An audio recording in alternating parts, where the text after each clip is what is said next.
ఓం శ్రీ లక్ష్మీ నృసింహాయ నమః. శ్రీ లక్ష్మీ నరసింహస్వామి వైభవం 26వ అధ్యాయం. హిరణ్యకశిప సంహారం. హిరణ్యకశిపుడు నరుడు మరియు సింహం రూపములోనున్న శ్రీ విష్ణువును చూడగానే తన శత్రువు తన ఎదుట ఉన్నాడన్న విషయాన్ని మరిచాడు. అంతటి భీకరాకృతిలో ఉన్న నరహరికి మనసులోనే నమస్కరించుకున్నాడు. ఈ రోజుతో నా జీవితం అంతమని భావించాడు. తన కుమారుడు మరియు రాక్షస పరిజనం ముందు ఓడిపోవడం ఇష్టపడక గదని ఎత్తి నరసింహస్వామిపైకి ఉరికాడు. అప్పటికి సాయంత్రం గడియలు సమీపిస్తున్నాయి. దానవ వీరుడైన హిరణ్యకశిపుడు తన భయంకరమైన గదాదండాన్ని గిరగిర త్రిప్పి నరసింహుని మీదికి విసిరాడు. నరసింహుడు దాన్ని పట్టుకొని విరిచేశాడు. నృసింహుడు పట్టుకొనుటకు వచ్చినప్పుడు హిరణ్యకశిపుడు చాకచక్యముగా తప్పించుకుంటున్నాడు. దేవతల ఆకాశంలో దట్టమైన నల్లని మేఘాల చాటున నక్కి నక్కి చూస్తూ మన జీవితాలకు ముప్పు తప్పేలా లేదు, వీడేమో లొంగేలా లేడు అనే సందేహాలతో దిగులు పడసాగారు. అయినా రహస్యంగా రాక్షసున్నే చూస్తున్నారు. హిరణ్యకశిపుడు కవచధారి అయి యుద్ధ విద్య తంత్రాలు ప్రదర్శిస్తూ చిత్ర విచిత్ర గతులలో ఖడ్గచాలనం చేస్తూ భూమ్యాకాశాలంతటా పరిభ్రమిస్తున్నాడు. మల్ల యుద్ధ విద్యా విన్యాసాలైన ఉరుకుట తిరుగుట ముండగునవి లాఘవంగా చూపుతున్నాడు. రకరకాల పరిభ్రమణాలు చేస్తూ భయం పుట్టించే ముఖంతో ఆకాశంలో తిరిగే ఢేగలాగా ఎగిరిపడుతున్న రాక్షసుడి అహంకారాన్ని సహించక నరసింహప్రభువు ఆగ్రహించాడు.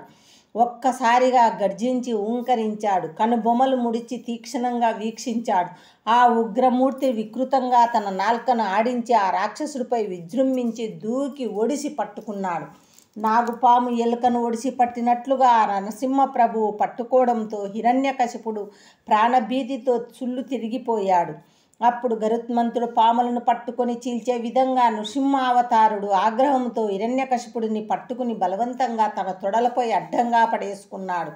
వాడి రొమ్ము తన వాడి గోళ్లతో చీల్చాడు. కఠోరమైన రక్తనాళాలు త్రెంచి తుత్తినీయలు చేశాడు. కండరాలు ఖండించి ముక్కలు ముక్కలుగా చేశాడు. రక్తం కారుతున్న ప్రేగులు లాగి తన కంఠంలో మాలికల్లాగా వేసుకున్నాడు.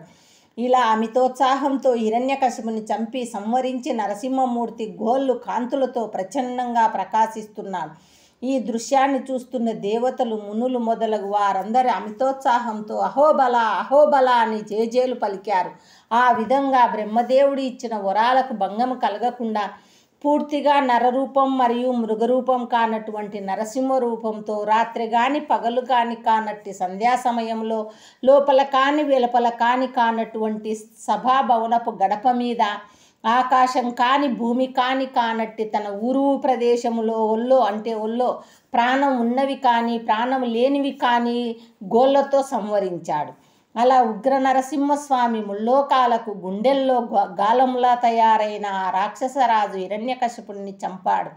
అప్పుడు ఆయన మిక్కిలి ఉగ్రస్వరూపంతో దావానల జ్వాలలా దర్శనమిచ్చాడు. అతి భయంకరంగా ఉన్న ముఖంతో నాగేంద్రుని నాలుకలాగా మాటి మాటికి బయటకు వచ్చి చలిస్తున్న భీకరమైన నాలుకతో నెత్తురుతో తడిసి ఎర్రబారిన మెడ జూలుతో భయంకరంగా ఆ దానవరాజు ప్రేగులు కంఠమాలికలు వేసుకున్న మెడతో ఆ ఉగ్ర నరసింహుడు దర్శనమిచ్చాడు. ఆ దేవుడు ఆ దానవుడు హృదయ కమలం చీల్చివేసి మదగజేంద్రుని కుంభస్థలం చీల్చి చెండాడిన సింహరాజులాగా విరాజిల్లుతున్నాడు. రక్తంలో తడిసిన ఆయన గోర్లు సంధ్యారాగరంజిత చంద్రచేకల వలె ప్రకాశిస్తున్నాయి. ఆ రూపం చూసిన రాక్షస వీరులు కోపాలు పట్టలేక వివిధ ఆయుధాలతో ఆ రాక్షసాంతకుని మీదికి దండెత్తి వచ్చారు.